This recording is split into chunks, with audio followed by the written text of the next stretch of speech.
30 mai 1972.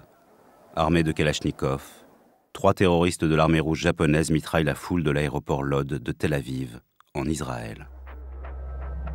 Le bilan est lourd, sans précédent.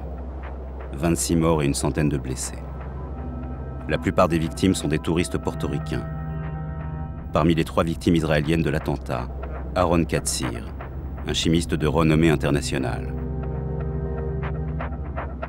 Lod est un tournant, le premier attentat suicide.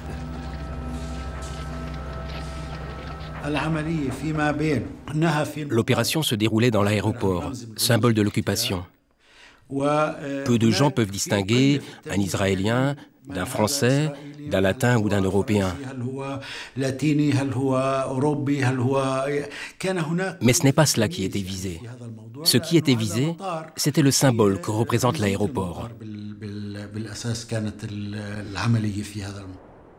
Le massacre, commis par l'armée rouge japonaise, mais revendiqué par les Palestiniens du FPLP, fait la une des journaux.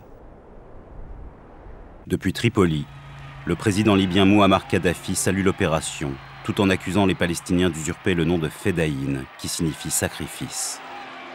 Jusqu'alors, les Palestiniens ne s'étaient jamais sacrifiés pour leur cause.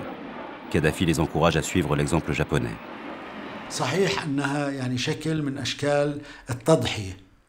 C'est vrai que ces 3 Japonais se sont sacrifiés et que 2 d'entre eux sont morts.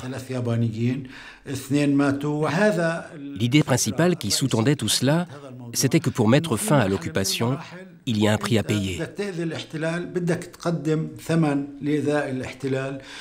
Et voilà le prix qu'ils ont payé pour nous. 2 des terroristes ont accompli leur mission jusqu'à la mort.